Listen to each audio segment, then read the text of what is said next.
Today, we are going to go over three offensive basketball systems that every coach should have in their playbook and every coach should know about. Now, it's important to note that there is a difference between basketball plays and basketball systems. A basketball play is a specific action, it's a set play, and it's often a part of an offensive basketball system. Plays are usually only run 1 to 2 times per game, maybe a few other times to score a quick and easy basket. Whereas an offensive system is a strategy of coaching points. An offensive system can include a variety of different plays and offenses within the principles of that system, right? Offensive basketball systems can be based on different strategies, different tactics, different rules, etc. But again, usually plays are within a basketball system. So today we are going to go over three basketball systems that all coaches should be teaching their teams. The first basketball system that we are going to look at today is the Horns offense.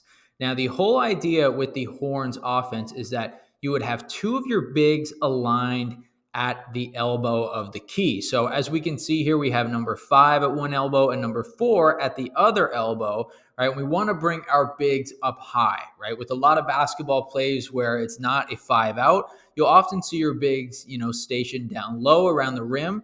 But that's the opposite of what we want to do on a Horns offense. On a Horns offense, we want to have our bigs up high near the elbow, and we want to have our shooters over here nice and wide spacing the floor. Now, with the Horn offense, this is just how we set up. But the whole idea with the Horns offensive system is that there are so many different sets. There's so many different things that you can play with within that Horns offense. So let's take a look at a few different options that we can utilize here within the Horns. First, let's start with a super basic horn set. Now, for this particular option, we're going to have both number 5 and number 4 set a double screen here for our point guard, number 1. Now, this is a very basic option, right? Not a super complicated option. We'll go over some more complicated options within the Horns as we continue looking at this. But again, we can have both of our Horns players, both of our bigs, set a screen here for our point guard. Now, our point guard can either choose to go left or choose to go right. Doesn't really matter. It's up to that point guard. But what's going to happen is the side that they do choose to go on, right? Say in this particular side, we went to the left, right? We will then have the other player, the player who set the screen, roll to the basket. So we'll play a little two-man game there down low. And the good thing about the horn set is then it keeps our shooters, number 2 and number 3, wide. So that if we do have a double team and they stop our two-man game here, then we should have some shooters wide open to the basket. But again, this is just a pretty basic horn set. There are a lot of other things that we can do within the horns as well. Let's take a look at that.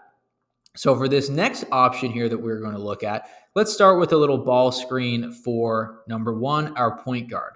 Now, this is going to be a little bit of a decoy. We're not really going to use that initial screen that was set here by number 4.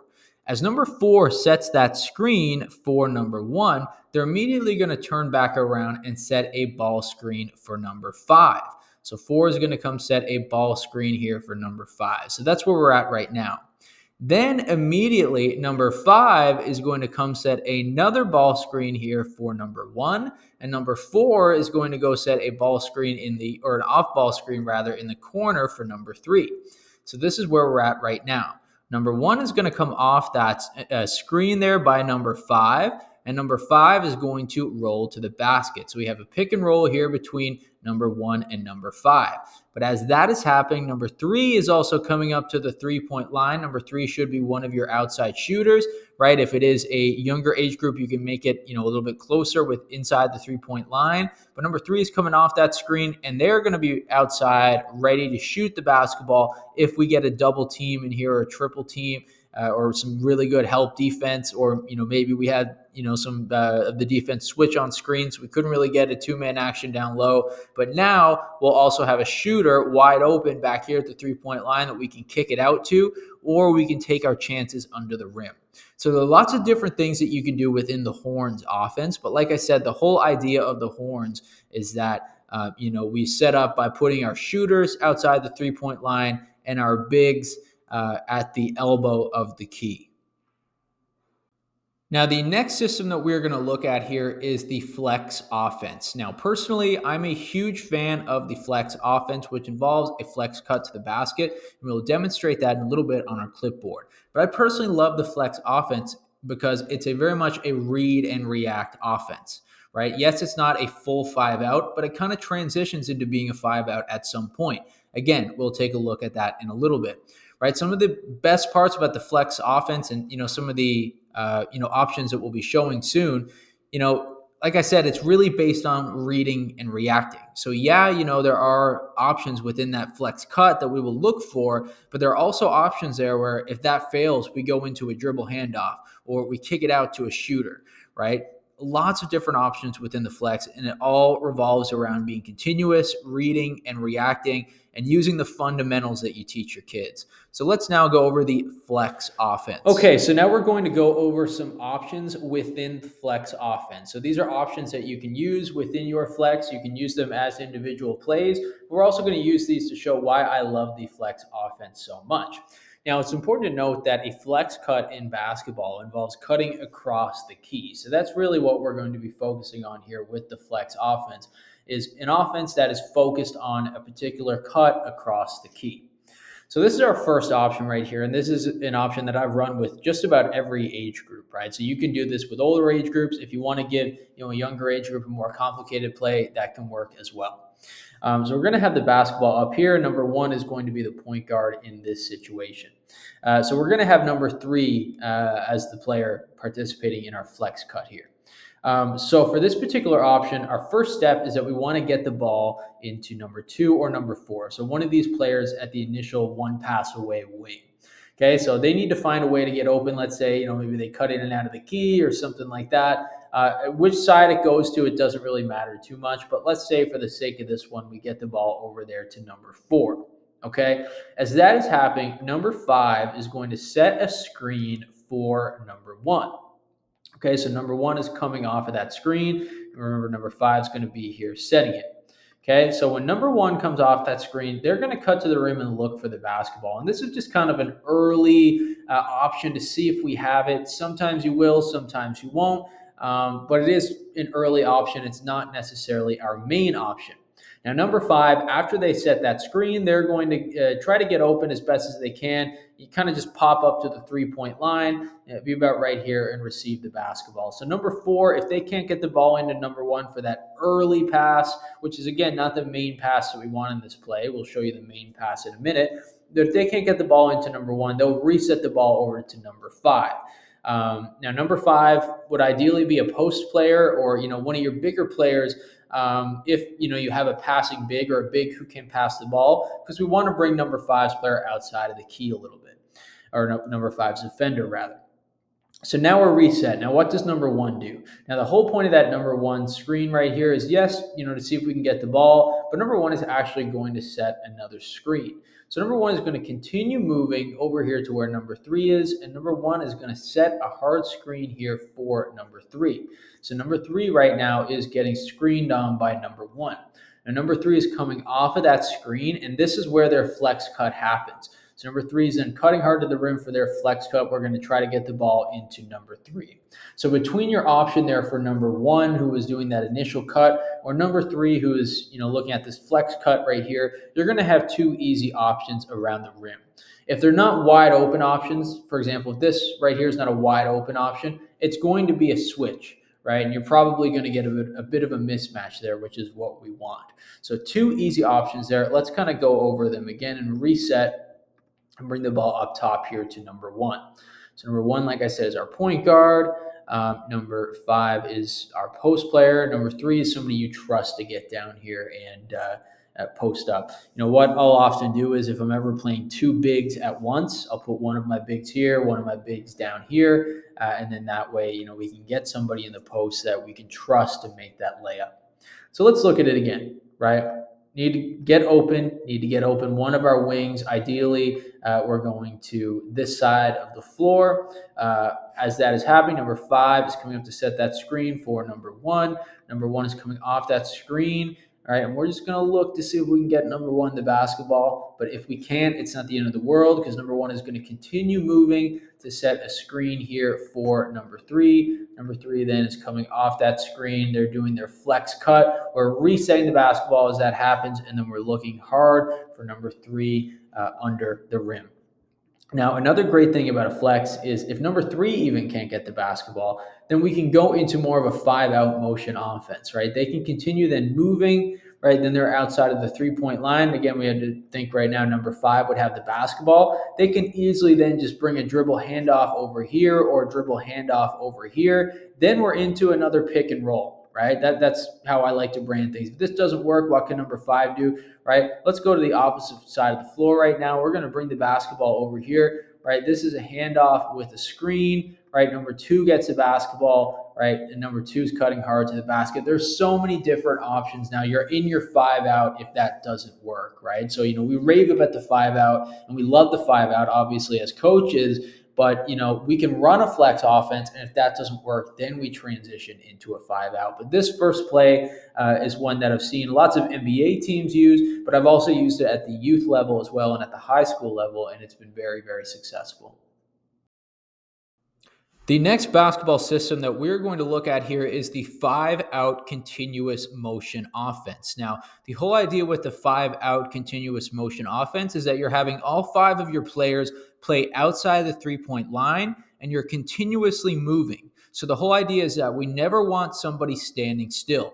We want everybody on the floor passing or cutting, screening away from the basketball, cutting to the basket, looking for the basketball. There's continuous movement happening within this motion offense.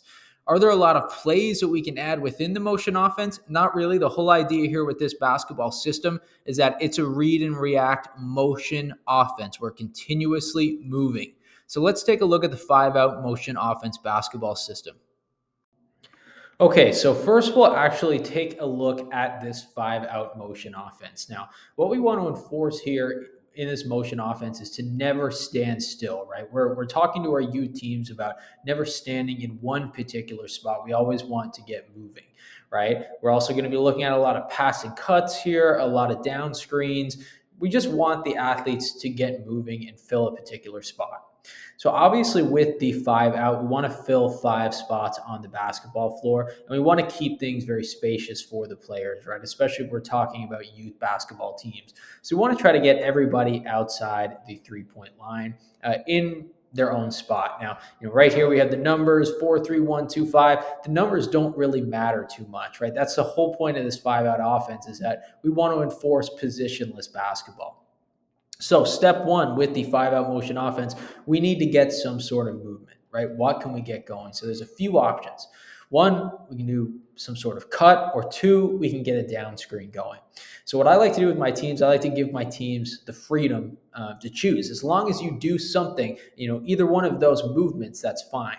Right. So obviously, let's start with our cutting situation first. So we can look at getting a little V cut going inside the key and out to get open. That's an easy solution. We can also, look to cut to the basket, right? And if we don't receive that pass, we're going to continue cutting and fill a different spot. That's another option that we can do as well. Those are two kind of easy cuts that we can do to get open. Additionally, we can look at screening, like I mentioned, right? So we can go down screen for somebody else to come up and get open, right? So these two players, number 3 and number 2, the players that are closest to the basketball, you need to get some sort of movement going, whether that's a cut or a screen, we need to move. Okay, so for the sake of this, let's say we get some sort of cut, maybe a little V cut into the key and out to get open, right? Number 3 is doing the same thing. Okay, so let's say number 1, to keep it on the right side of the floor, gets number 2 open. Okay, so the ball goes to number 2. Well, now it's on number 1. Number 1 just got rid of the basketball. Now it's on them to initiate some sort of movement. So what we want to enforce is a cut to the basket or a screen away. Same type of thing, screen or cut. Now, number 1 option that we want to look for, though, is a cut. So let's talk about that one first. So number 1 is going to cut and look for the basket. What we like to enforce with our youth players is to get a foot on the key, right? At least 1 foot on the key so we can cut to the basket. We're going to continue cutting, right? If we can get the ball into number 1 for a little give and go, that would be great. A little pass and cut, feed it off to number 1. But for the sake of a motion offense, let's say that doesn't happen, right? So number one is going to cut and look for the basketball. They didn't get the basketball, so they're going to fill the far side. That means everybody then has to move up a spot, right? We move up a spot. Now, the ball number three is going to reset the basketball. And now we're in the exact same situation. We need to get a pass or a cut. So let's say right now we're in that new situation. Maybe this time we're going to screen. So in this situation, we're going to get number four and number two to go down screen, for the players closest to the baseline. And those players are going to come up and receive the basketball. So now we're in that 5 out again, but everybody has just moved positions. We won't get these players so high. Right now, what we always try to enforce is as well as swing the basketball to the other side of the floor. So let's get the ball on the other side of the floor. But now the same situation happens. We need to cut to look for that basketball. So everybody is going to fill a spot. Right? Everybody's going to fill a spot. Now we're reset again. All right, let's get the ball up top. We're back into our 5 out. So what we really want to look for here is, we never want to stand still in one particular spot, especially once we get rid of the basketball, right? When we pass the basketball to somebody else, we need to get the ball out of our hands, right? That's what we are enforcing here with our players is never keep the basketball in your hands, right? So let's kind of run through this now a little bit quicker. All right, we need to make sure we're not standing still. So we need a V cut, we need something, a cut to the basket, we need something to get the ball, right? So let's say we get a little quick cut right here. Number two is doing the same thing and move the ball to one side of the floor. Number five is looking for that pass. If they don't get it, everybody's filling up a spot, right? What we want to do right here then is now swing the basketball, right? So if we can find a way to get, maybe number three is open, we can just swing it on to them. But if not, we need to find a way to get somebody else open. Again, we either V cut or we down screen. Let's say in this situation, we down screen, right? We down screen and we swing that basketball. Right now, same thing. We're going to cut to the ball. We're going to look for it. And let's say maybe in this situation, we get the basketball, right? And we get that pass on the cut and we get a wide open layup. Right. So, what I'll do with you teams here is we will run this continuously without scoring the basketball. So, say I have a team of 10 players. I'll put 5 players on one half of the floor, 5 players on the other half of the floor, and they will continuously be running this 5 out motion offense. Right. Then maybe say after about 2 minutes, I will blow the whistle. And when I blow the whistle, that basically means that when we cut off of that pass, we will then pass the ball back to the cutter, and the cutter can then finish for a layup, right? So we don't want to always, give it back to the cutter when we do this. When we run this 5 out offense in practice without a defense there, we want to get these athletes moving and working on the continuous movement of a 5 out. Again, every now and then we'll blow the whistle. What the whistle means is that you can now score off of that pass. You can give the ball back to the cutter, and then, like I said, we can score the basketball. So, is this a particular play that's going to result in, an easy basket, a quick basket? No. What this is 4 players, to learn the spacing of the basketball, how to space on the floor, how to fill a position, right? Because we want to fill one of those 5 spots. But it's also talking about, and it's also enforcing continuous movement, right? We never want to stand still. And when we're talking about youth basketball teams, that's a huge habit that they have is standing still on the floor, not knowing when or how to move. So this simple, basic 5 out offense, will achieve all of those things and start teaching your athletes the basic things that they need to learn how to play in an offensive system.